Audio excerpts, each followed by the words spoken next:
Hello everybody, I hope you are doing great. Let's try to create this presentation. I'm getting cold and because of that I can record a video for 2 or 3 days. Okay, let's start. It's a great one. Let's try to create that. At first we need to add a new slide.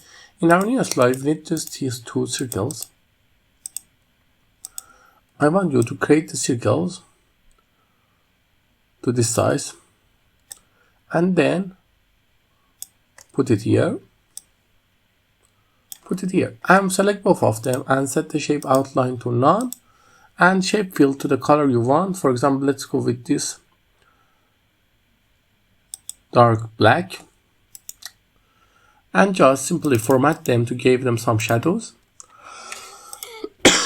Sorry everyone, I'm not recovered yet completely. Okay, now copy the text, recolor it. We are going to go with black.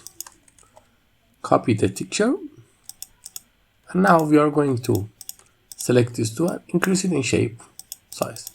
Now we need to color it white, bring it up, copy the text, paste it here, and paste the text here, then just set the transition to morph. Now your slide is ready. I hope you like it. If you like it, tell me in the comments. Have a nice time.